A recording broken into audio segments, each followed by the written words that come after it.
What's up, y'all? It's me, Erica. I said I was gonna come back at lunchtime and give you a video, but I decided that I was gonna wait until I drove home to talk about marriage boot camp. See what the hell is going on.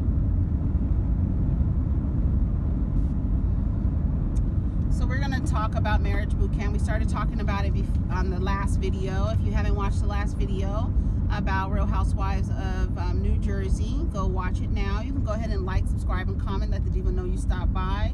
And let's get started on Marriage Boot Camp Hip Hop Edition, episode 2. It's not a lot of traffic today. Everybody, I guess, took off or whatever. So they start off with, I put Jose. That's just, I don't know why I did that. Jocelyn and Ballistic. So overall, Jocelyn has been, like, she started off talking about how she's been abused and she's beat him over the head for a commitment because no one has ever committed to her, not her mother, not her father. And you know, I think a lot of people understand or are learning now that a lot of how they dealt with. Now, honey, a lot of people who dealt with abandonment issues and issues of not connecting, or even the way that they communicate with their parents, I think a lot of people are understanding now that that does translate over into your intimate romantic relationships as well as your friendships too. And bitch, go fuck.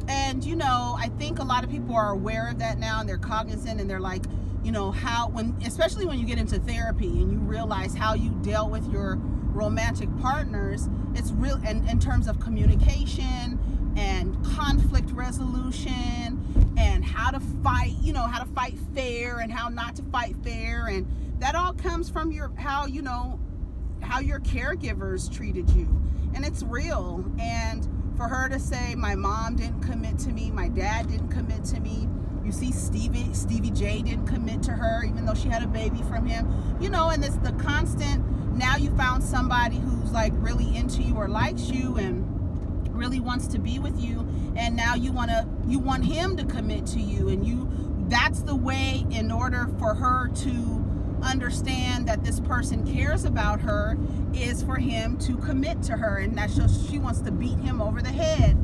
And she says she's dealt with a lot of abuse. I appreciated that he went over to comfort her. I always think it's a sign when a person, your partner, when you are in distress, whatever the feelings are, the emotional distress, whenever you're going through issues, if your partner's first inclination is not to comfort you, that's something that comes from them, and to me, I feel like it's a red flag. If I'm breaking down crying and your trigger isn't to come over and to comfort me or to show me love or to, you know, rub my leg or to hold my hand, some way that I can not feel by myself or alone or vulnerable, you know, you want, okay, what are you doing? You get my windows wet. He cleaned his windows. Get my windows wet. I know my shit needs to be washed. I'm gonna get my car washed this weekend. So that was like, she was like, ooh, Dr. Ish. She was like, Dr. Ish don't know shit.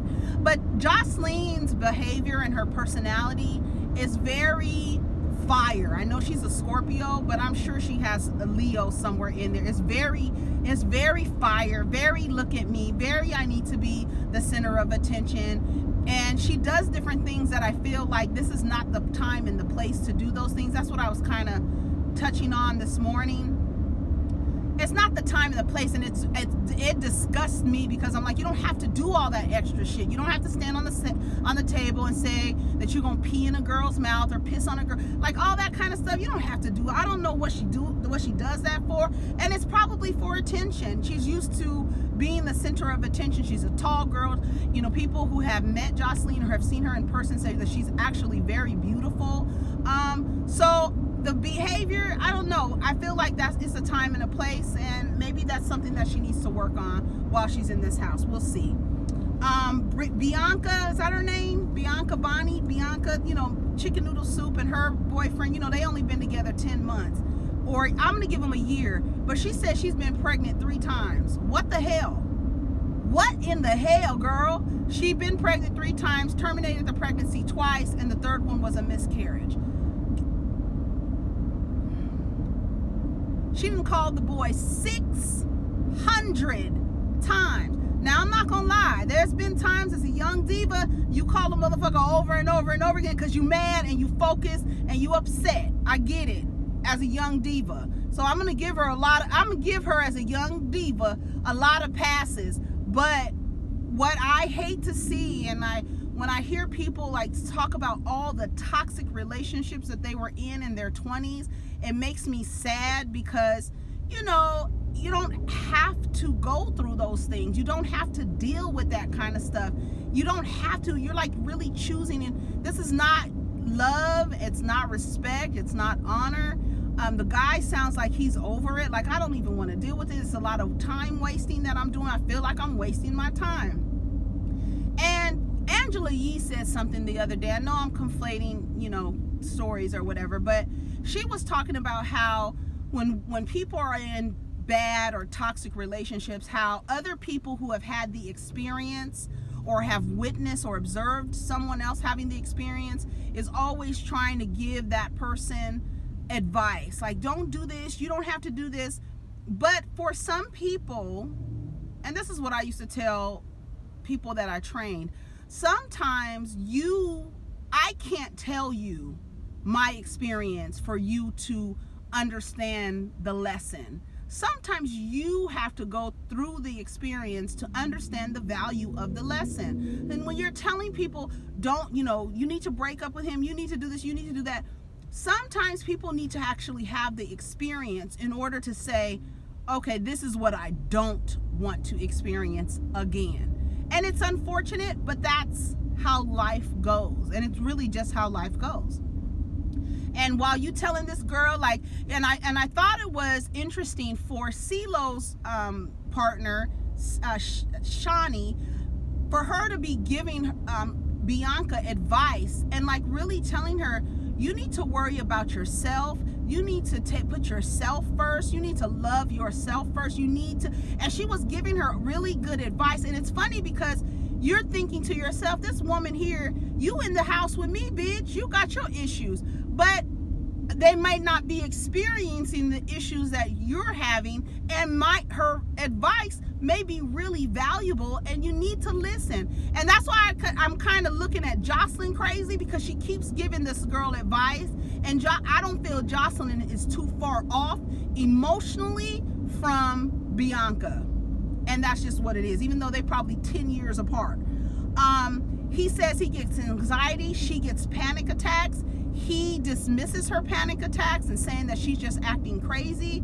And I'm glad that Dr. Ish, or I think it was, I don't know who it was, but it was either Judge Toller or Dr. Ish saying, you got to realize you are the catalyst for this person's behavior. This person isn't acting this way out of thin air. And that's what a lot of gaslighters do. They make you feel like you're acting a certain way, and it's like illogical or irrational behavior, and not saying that I'm reacting to your actions, and that's the reason why this person is behaving in this way. It's not out of the blue, it's a reaction to something that was done to them. Whether it be irrational or whatever, they're simply reacting off of what you did to them. Ballistic has a past that he says doesn't allow him to be open in his relationship. He doesn't open up to Jocelyn. And we notice that our society breeds men who have issues with communicating. And that's just what it is. Issues with communicating, issues with accessing their positive emotions. A lot of men only have a relationship with the emotion of anger. Just like when Pastor Troy was talking about, you got to get angry. That's it. That's a man. Like, associating negative emotions with being a man. A lot of people, a lot of men in our society have been taught that. That's the only emotion that they can have a relationship with. Anything else makes you weak. And that's unfortunate, but a lot of men have governed themselves like that, and they get into relationships where women, we're taught, okay, baby, it's okay to cry. It's okay to do this. Little boys are no, don't cry, man up, all this other stuff. So then you get two people who they don't know how to, the emotions are different, the way that they express their emotions are different, then that's where the conflict comes in. It's a never-ending cycle, child, until the people realize that, it is what it is. I can't believe I said 3 times, and they've been together 10 months, and that girl been pregnant 3 times. That shit is crazy to me. I'm like, God damn. I mean, whatever. Somebody got to give. Styles P and Aja, they start talking about who takes the blame when it's something wrong. He said he takes the blame all of the time. A lot of the theme is communication, right? People having issues with communicating, and him taking the blame for always doing something wrong.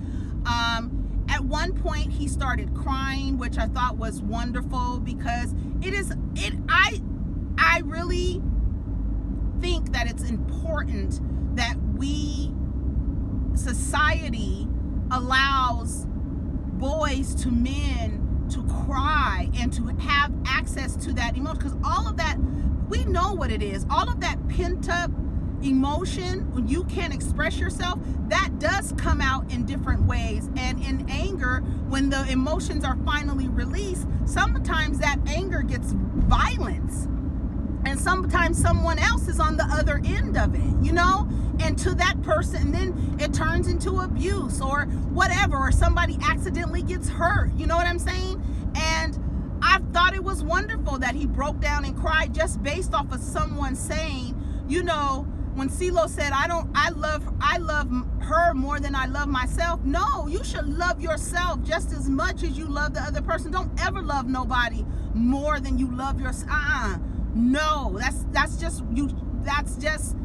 it sounds romantic, but it's not healthy. A lot of shit that's romantic on Valentine's Day, a lot of shit is not healthy. A lot of that romantic ideology and shit like that shit is not healthy. It's very toxic, very toxic. Michelle A. and Stu, intimacy issues, and I've listened to women talk about this, and I've experienced this myself in relationships where, and I used to say when I was younger, I'm more confident when I am not in a relationship. Why? Because I'm not always thinking about what he is attracted to. And I noticed when social media started becoming popular, a lot of women became very insecure in their relationships because they saw their men liking pictures that didn't look like them. That didn't look like them. So now you're thinking, I don't look anything like what he likes. So why do you like me? And then you start becoming insecure about that. I've had that experience. It's like, I see what you like, and what you like me for, and then you start, and then every time you see a woman that looks that way, you like, oh, that's his type. Tell me if I'm wrong. Let me know, have any of y'all ever experienced that? But I used to say that, like, I feel more, and then if a man isn't healthy and he governs himself in his relationships in an unhealthy way, he will use that insecurity to his advantage. And you just got to be very secure. And if the person likes you and you look different from everybody else or all of their exes, they like you for a reason. Don't feel insecure about it, right? And that's her deal, Michelle A. He's not attracted to me, and you don't know my type, she said. And then she made a comment that he was attracted to Jocelyn because when they got on Jocelyn, he moved his hand from her. Now, he can say what he wants to say, that it didn't have anything to do with that. And I'm kind of on Michelle. It might have been unconscious for him to okay, she's talking about somebody that I'm attracted to, so let me move my hand because I need to listen, I need to be alert, I need to be focused. You don't ever know. You just never know. But he said that wasn't what he was doing, so you don't know. Some people do things unconsciously and you just never know. She noticed it and she called it out. It made for an uncomfortable situation. It made Ballistic was laughing. He was like, man, I'm gonna have to see about you later and all this other stuff. But he was like, man, I was embarrassed. That's embarrassing. I don't want your woman. I don't want you even thinking that I want your woman like that. And Michelle should not have done that. It does make people feel uncomfortable when you start doing stuff like that. And she shouldn't have did that. But I guess she's the type that I'm gonna just call shit out. I'm gonna just call shit out how I see it, and it is what it is. All right, so Shawnee and CeeLo, writing, communication, and you know, they did their little rap battle or whatever, and you already knew CeeLo was going to be articulate. That's one thing that I love about, I mean, he is an artist in that way. What did we say he was, a Gemini or a Pisces? Oh no, he was a Gemini. I felt like he was an air sign, Libra or a Gemini. What is he, a Gemini? We said he was a Gemini, right? Was he a Gemini? I think he was. Writing and communication, he goes tit for tat with her, and he feels like he lowers his standards, his personal standards, when she takes him there. So in other words, it's like he blames her for taking him there, right? But then he gets mad that she took him there. Do you understand? So it's like, you get on my nerves, you say something crazy, I feel like I need to play tit for tat with you, so that's his issue. And when I play tit for tat with you, I get even more angry because you took me to a place to play tit for tat with your ass. Because I don't want to play tit for tat with you. That's above my standards. And when he lowers his standards, then he gets even more angry with her. I was like, okay, CeeLo. Childhood issues, love her. Yeah, so they talked about childhood issues. And then he said he loved her more than he loves himself. And that's when Styles P started crying, because he was like, that's the way that we dealt in our childhood. This is how we deal in our relationships. Things that we didn't get from our first caregivers, right? We look for that. Now we're going to go into partnerships looking for that. And it's just, a lot of people need a lot of help. And it's true. Bianca got up there with Chozis, and she's talking about she's not giving up on the relationship because she's not a quitter. I was like, girl, shut the fuck up. Again, I'm gonna give her a lot of leeway as a girl, a young girl in her 20s. I'm just gonna do it, because that's when a lot of those, that's when you learn different types of partners. That's when you learn, okay, I don't like this, I like this. I don't like this, okay, I like this. Oh, I like this about this person, but I don't like this about this person. This person isn't good for me. A lot of that stuff you learn in your 20s. So I'm going to give her some room, but her ideologies are very toxic. His ideologies are very toxic, and they're just going to have to learn, and maybe they can learn from these older people.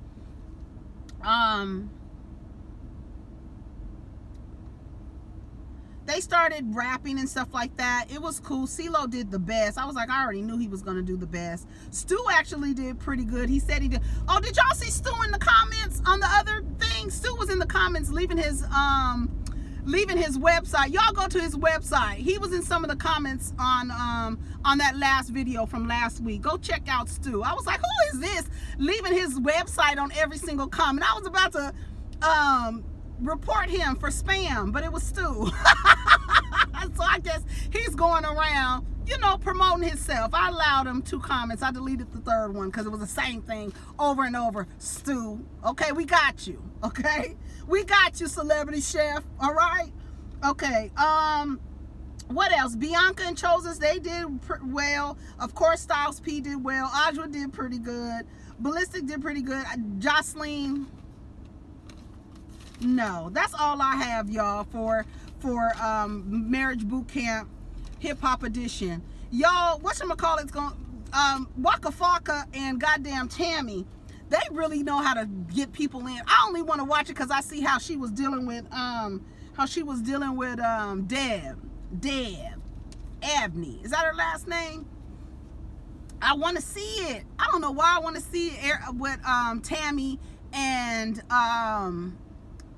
Waka Flocka. But anyways, they gonna have a show coming out. I don't know if I'm gonna watch it. It's a lot.